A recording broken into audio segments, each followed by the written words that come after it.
Well, we have an executive director, and she was worked for a service agency. How many know Nick and Drew Lachey from 98 Degrees? It's their mother.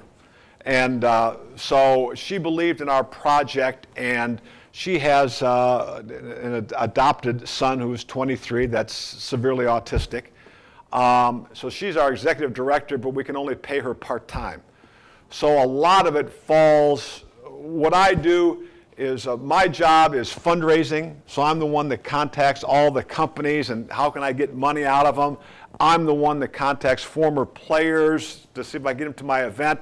And then my wife and her sister and sister-in-law do the silent auctions at all this.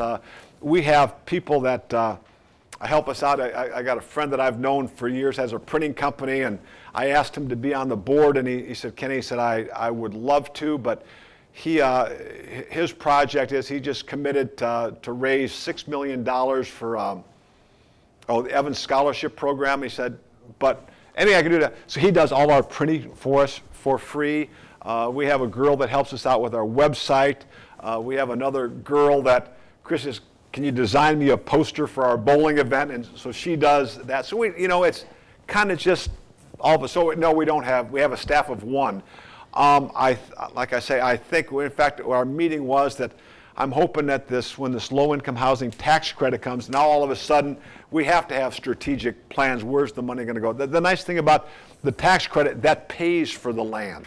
It pays for everything but 10% of the project, which we figure it's going to be somewhere around a $7 million project, so we're going to have to come up with $700,000, to make it go. But when you do that, that's when you can hit the foundations and some of the, it's a done deal. We just got to get this, and this whole big project's going to be done, and I think then it becomes a little bit easier. I'm hoping. Yes? A lot of the stuff that we talk about throughout our program has to do with choosing sponsors that their values are in accordance with what your foundation is doing. With Nick Lachey being associated with your foundation and him, I saw on the news last night, or would have known, he's endorsing legalizing marijuana in Ohio. Do you feel like that can negatively reflect on you, or? I don't think so, because I think one of the reasons that he may be doing that, and I don't know, I'll talk to him more Friday night when he's down there, but it's his stepbrother, and there was a big article with him in People magazine several months ago about, okay, this is my brother and he's got Asperger's, which is a form of autism, and recognizing his brother. And I think, and there has been shown some studies that medical marijuana can help some of those people with developmental disabilities. So whether that's part of it all, I don't know. And I think with the marijuana issue, that as many states as are legalizing it now, I don't think people have that stigma of marijuana that they got back in my era.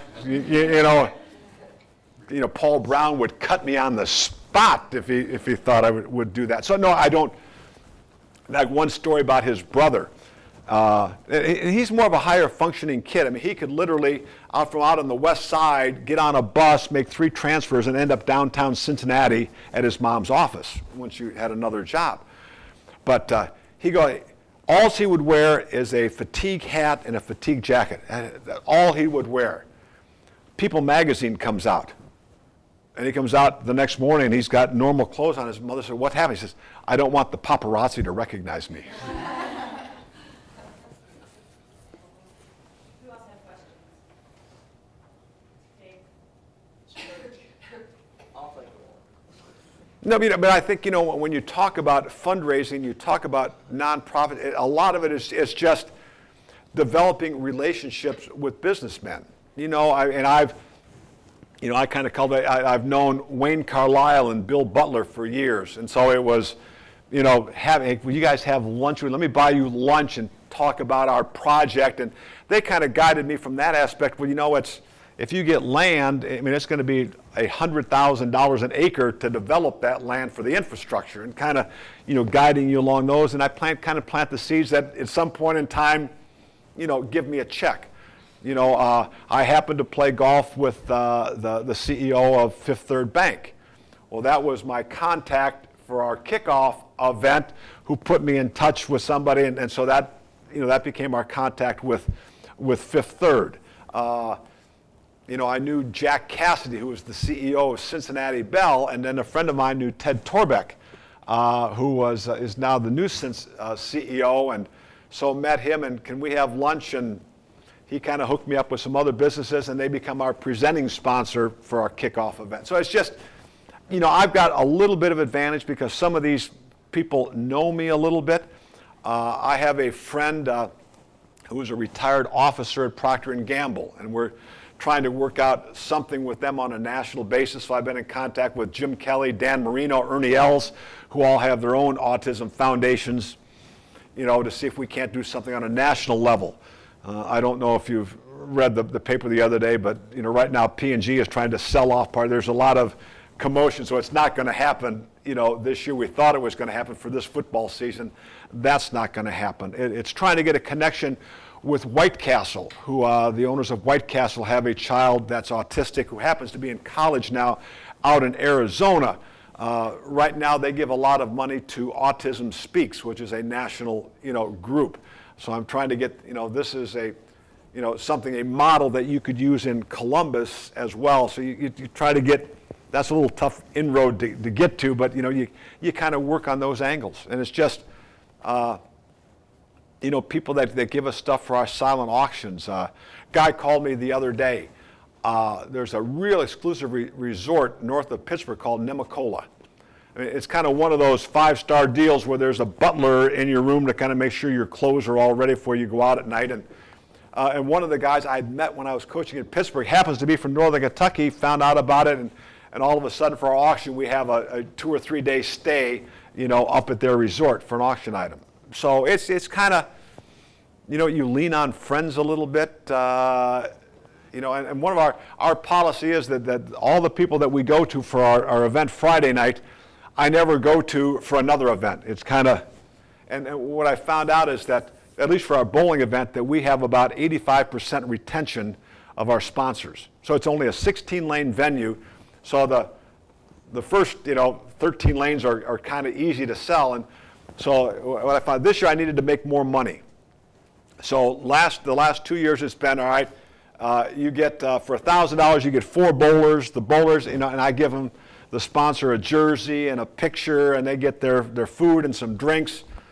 And it really is a fun time. And so this year I needed some more money. So I said, all right, this year it's $1,500 for a lane, but you get 6 bowlers. The 2 extra bowlers cost me $60, and I get another $500. And they know that they come and they have a good time, and you've developed the relationship, so they spend the extra $500.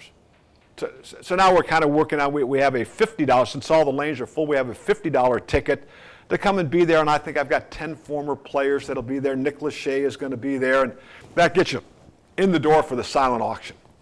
And so that's, which is one of our big fundraisers. And my wife went out to one of the stores, and they gave us this wagon, and her dad put it together, and she goes around to all these places, and we got a wagon full of booze. It was going to be a great deal, but things like that. We've got, both from me and, we've got some Johnny Bench and Pete Rose sports memorabilia.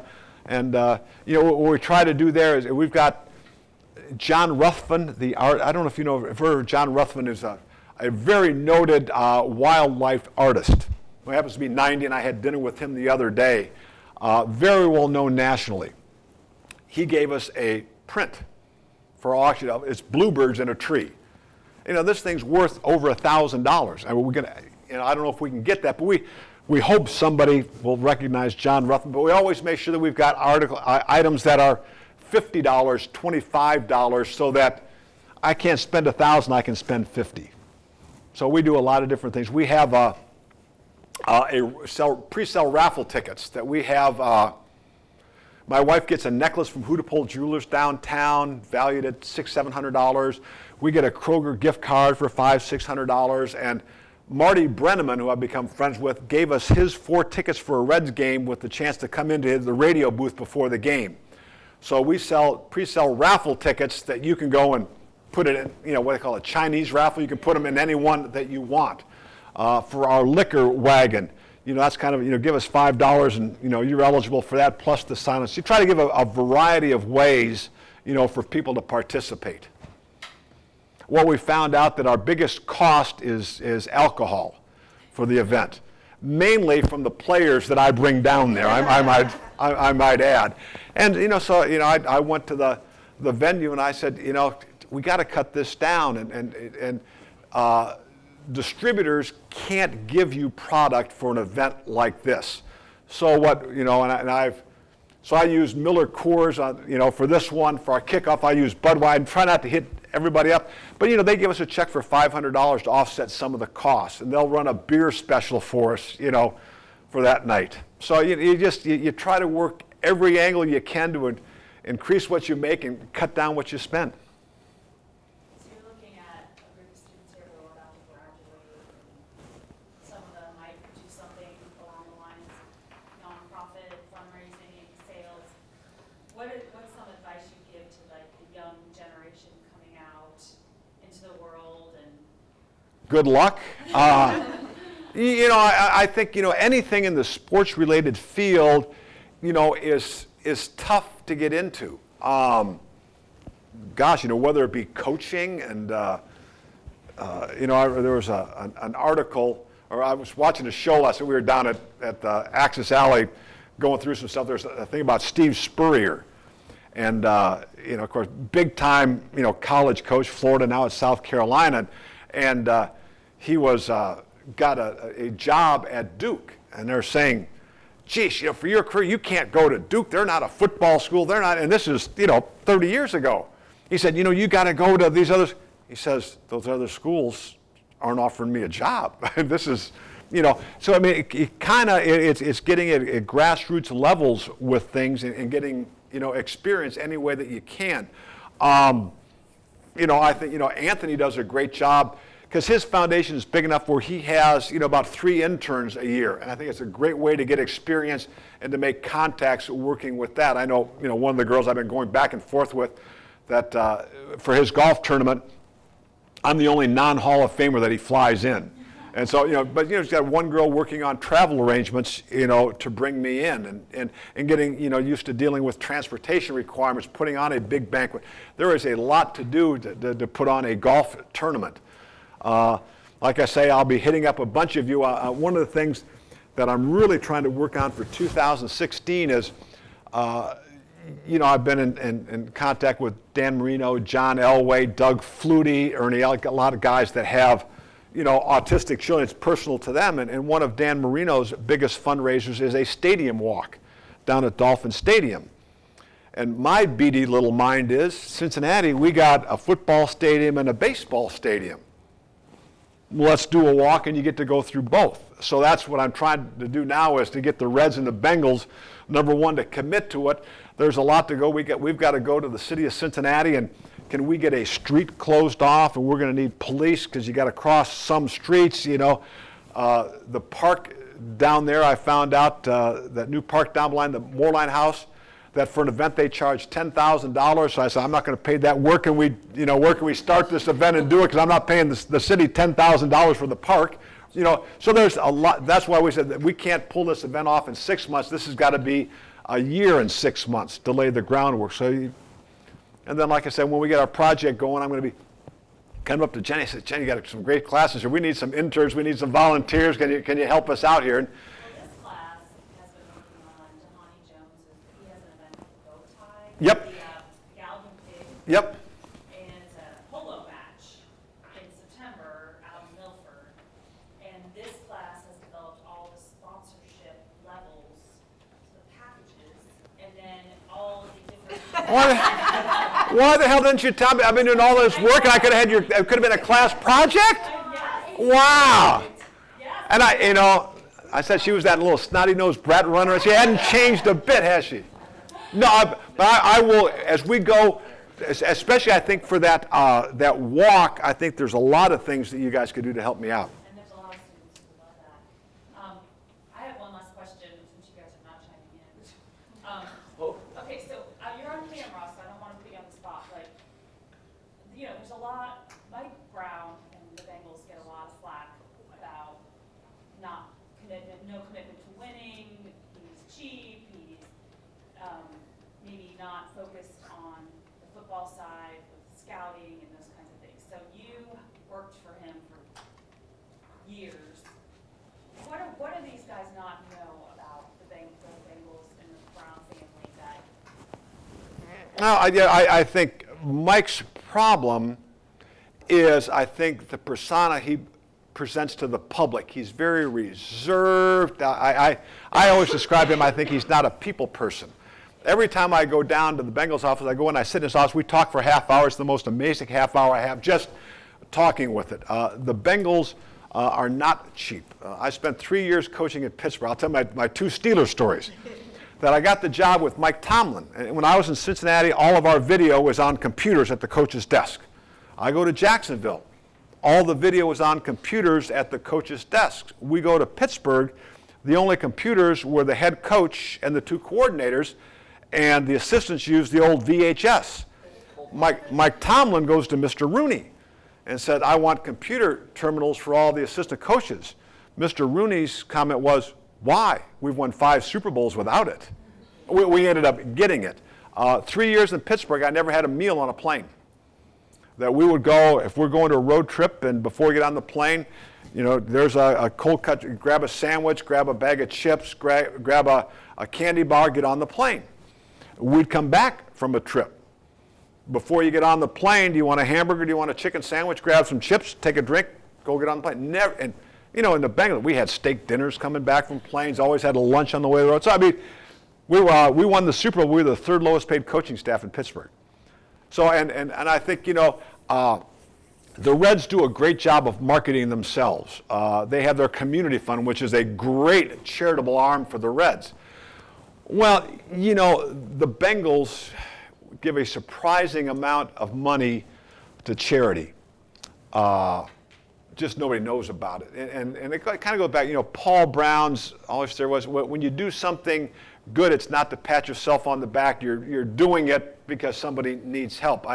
So I think, although at some point you got to change, the Bengals are now $1 billion business. You know, I think from a image standpoint that they can work on it. And I know they've had people advising them on that, but it's just, a lot of it is just not in Mike's personality. Although I will say one thing, I was shocked. Mike is a great negotiator when he's got the hand. And, you know, he's got a great lease with the county as far as the stadium. And, you know, well, we need a new scoreboard, the county's got to pay for it. Yeah, I mean, when this is what it says, we're doing it.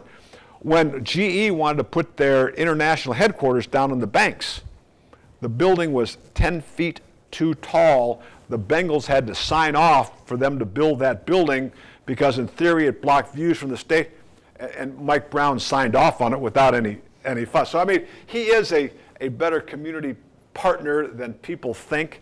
So like I say, and I know your dad loves them to death, and I'm trying to figure out, you know, her dad is a consultant for the Bengals. He comes and watches film. I said, Mike, can I get one of those consultants? No, there's only one of those to go around. McNally's got it. And oh, shit. I know, I don't know. No. But to one story about her dad. So I'm going down to, we got Anthony Munoz, best offensive lineman ever. And I'm going down to work out in the off season, and her dad's coming in, and he's got these old coaching shoes on, and they're covered with white paint. And he's got a spray can. I said, Jimmy, what are you doing? He said, oh, this is the greatest thing going on. He takes me out to the corner of the football field. He said, now look it. He said, Anthony just stands here, and all he's got to do is put his feet in here, and you know, it's where he painted. And then he said he moves his foot, and all he's got to do is just put his feet, and that's how he can learn this thing. It's like, you know, Fred Astaire dancing, you know, dancing by the night. I said, Jimmy, this is Anthony Munoz. You just came from college, Jimmy. You back off a little bit.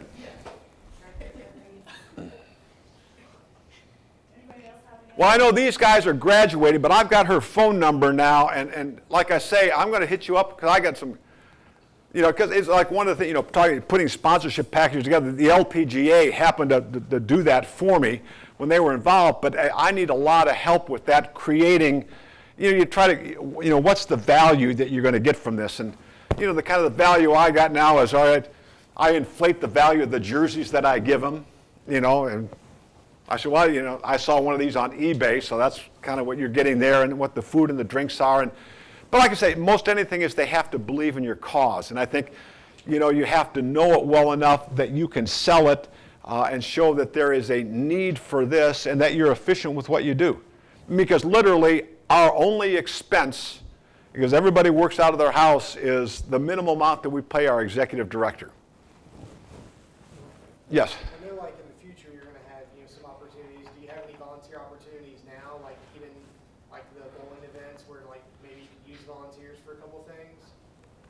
We will as we go along. You can go to our website, which happens to be kenandersonfoundation.org, or you can go .com, or you can go .net, and it'll all come up there, and you can get a hold of our executive director about doing that thing. In fact, you know, some lady called me the other day and said, we really want to come down, and we've been there in the past, and we can't afford the tickets. I told my wife, I said, leave her 2 comp tickets, so she's going to come down and help out. And so, you know, for these events, you know, it's our 3rd year. This one kind of runs itself a little bit, but as we go, I mean, if we get this walk, we're going to need a ton of people for that. So, and a ton of sponsorship applications and ideas for that, and logistical support for that. That's what Donnie, well, when we talked to them early on, they've been so happy because it was all legwork, we just didn't have time to do. Yeah. We don't have the staff, so they are very pleased with what we came up with. Yeah, no, and I think that, and like I say, and I think as we come up with what, you know, like I always say, give or take, we've got 4 events a year that raise $25,000. So, I mean, and like I said, this year we're